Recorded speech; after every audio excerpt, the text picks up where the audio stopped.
कर रहे हैं। हाँ, तो एक मिनट ये पर्ची निकाल लेते हैं, ठीक है ना। हाँ, अब हमारे पास अभी हाँ, अब आप देखिए पहले से अंदर कोई वोट नहीं है। कोई नहीं। एक मिनट में इसको भी शो रिजल्ट को 0 कर दूं। अभी एप्पल को वोट दिया था एक हमने, तो टोटल वोट 1 हो गया।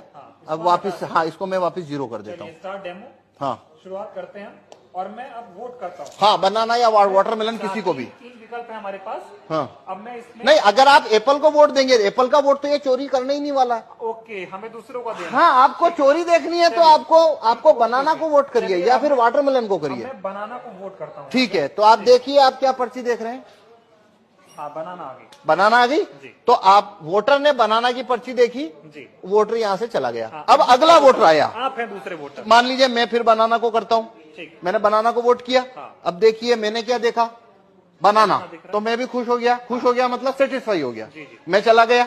अब मान लीजिए आप आए, आप फिर से बनाना को वोट करिए। मान लीजिए मैं फिर से बनाना को वोट कर देता अब देखिए आप क्या देख रहे हैं यहाँ पे, हूँ। बनाना देख पा रहा हूँ। बनाना देख रहे जी। हैं। तो आप सेटिस्फाई हो गए। हाँ। आप भी चले गए। तो हमने 3 वोट कर दिए। 3 वोट कर दिए। ये बनाना बनाना बनाना, एक वोट और कर लेते हैं। ये मान लीजिए मैं अब वापस बनाना को वोट कर रहा हूँ। ठीक है, तो ये मैंने बनाना को वोट किया, फिर मैंने देखा सिंबल बनाना। हाँ। ठीक है, 4 वोट किया। 4 वोट किए हैं, चारों बनाना को। चारों बनाना को। तो अंदर से एप्पल का, अब पहले इलेक्ट्रॉनिक वोट देखते हैं। देखिए आइए, हाँ, तो ये शो रिजल्ट कर रहा हूं अब मैं। जी। ये शो रिजल्ट, तो टोटल वोट कितना हुआ है। 4 वोट हुए हमारे। अब एप्पल को कितना मिला, 3 मिला हुआ है। कौन जीता यहाँ। एप्पल। क्या आपने एप्पल को वोट दिया। नहीं दिया। मैंने भी नहीं दिया। हाँ, सभी ने तो बनाना को दिया था। सभी ने बनाना को दिया। लेकिन यहाँ पे तो एप्पल जीत गया है हाँ, और बनाना को तो एक ही वोट मिला है। हाँ। तो अब हम देखते हैं इलेक्ट्रॉनिक वोट को कागज के वोट से मैच करते हैं, क्योंकि काउंटिंग के दिन भी ऐसा होता है। ठीक, ठीक है। हाँ। तो देखिए अब हम कागज का वोट देखते हैं। ये देखिए,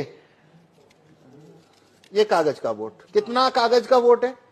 4 है। Total vote 4। अब देखिए यहाँ पे टोटल वोट कितना है। 3 एप्पल। नहीं, टोटल वोट कितना है, और यहाँ टोटल वोट कितना है कागज का। 4। एप्पल का कितना वोट है, 3। यहाँ एप्पल का कितना है, 3। और यहाँ बनाना का कितना है, ये बनाना का 1। जबकि तो चारों ने बनाना को तो दिया। आप 100% वीवीपैट की पर्चियों की काउंटिंग करिए। ये लो काउंटिंग कितने की करनी है, कर लो काउंटिंग। क्या आपकी चोरी पकड़ में आई। नहीं है अभी, लेकिन मांग ये हो रही है, जो विपक्ष के, जो इंडिया गठबंधन के तमाम नेता हैं, वो ये कह रहे हैं कि वीवीपैट की पर्चियों की 100% मिलान होनी चाहिए। मशीन की गिनती आप बताइए होनी चाहिए क्या।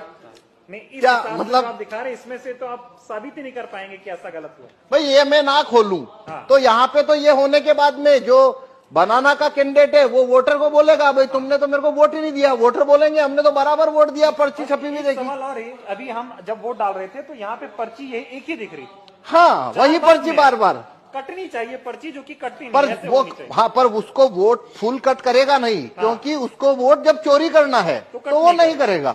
हाँ, क्योंकि वो फिर पर्ची वहीं दिखती रहती है। हाँ, हाँ, हाँ, ये सारा खेल है। हाँ, ये सारा खेल है। और ये इसको जिस सीट के ऊपर आपको वोट जितना चोरी करना है वैसा उसमें कमांड आप भेज दीजिए तो वैसा होना शुरू हो जाएगा। कुल मिला के साबित होता है कि ईवीएम को आसानी से हैक किया जा सकता है। आसानी से इसमें वोट चोरी हो सकते हैं और वो कभी पकड़ में नहीं आएंगे, क्योंकि यदि मैं ये खोल के ना दिखाऊं तो आप कभी नहीं, ये साबित नहीं हो सकता कि वोट चोरी हुआ है। चुनाव आयोग खोलने देगा नहीं आपको। तो नहीं, चुनाव आयोग तो छूने ना देता। हाँ, वो कहता है, वो जब लास्ट में काउंटिंग होती है तभी वो 5, हर विधानसभा में 5 वीवीपैट खोली जाती है। ठीक है। अभी ये बताइए कि 2024 का चुनाव, जिसे कहा जा रहा है कि लोकतंत्र और संविधान को बचाने का चुनाव हो रहा है, तमाम लोग ऐसा कह रहे हैं, अब की बार अगर बीजेपी को नहीं हराया, अब की बार सत्ता परिवर्तन नहीं हुआ, तो बीजेपी ऐसी पार्टी है जो देश में चुनाव ही नहीं होने देगी। इस तरह के सवाल खड़े हो रहे हैं। इस वक्त में, ऐसे हालात में अगर ईवीएम से चुनाव हो रहा है तो कितना बड़ा खतरा आप देख रहे हैं। देखिए, ये भारत में अभी सारी 545 लोकसभा सीट के ऊपर जो चुनाव होने वाले हैं वो वीवीपैट से होने वाले हैं। हाँ। सभी में कांच है, वो काला है। सभी में लाइट की अवधि 7 सेकंड है। तो मतलब ये अभी जो चुनाव है, वोट ईवीएम से चुनाव कराना, उसका कोई मतलब ही नहीं बनता। कोई मतलब कोई भी मतलब नहीं उसमें बनता। जितना धांधली करना है उतना हो सकता है। 5 सीट करो चाहे 50 सीट करो चाहे 100 सीट धांधली करो, और वो कभी पकड़ में नहीं आएगा। इसीलिए हम ये, भाई आपने, अगर मैं ना गेट खोलूं आपको पकड़ में आ रहा है, नहीं आ रहा, किसी को आ नहीं सकता। मतलब सारा खेल इसी काले शीशे का है, ये जो हाँ, लगा हुआ है। हाँ, तो इसलिए हम कह रहे हैं कि देखिए, भारत के अंदर सिटीजन के पास कोई ज्यादा राइट्स तो है नहीं। वोट वापसी के कानून, राइट टू रिकॉल भारत के लोगों के पास नहीं है। जूरी में आने की पावर नहीं है। और रेफरेंडम पावर, भारत में रेफरेंडम का पावर नहीं है। एक ही सिर्फ सिटीजन के हाथ में केवल एक ही लाठी है मताधिकार। और वो है वोट देने का कानून। बस इतना सही तो है, न तो वोट वापस लेने का कानून है, न जूरी में आने का कानून है, ये सब तो है नहीं। अब वो एक ही तो कानून है जो सिटीजन की तरफ है, और उसको भी ईवीएम ने उसको भी मतलब डाउटफुल कर दिया। अब तो देखिए ये एक अलग बात है, वो तो एक लेबल हो जाए लोकतंत्र खतरे में है। भाई यहाँ वोटिंग खतरे में साफ दिख रही है। अब अगर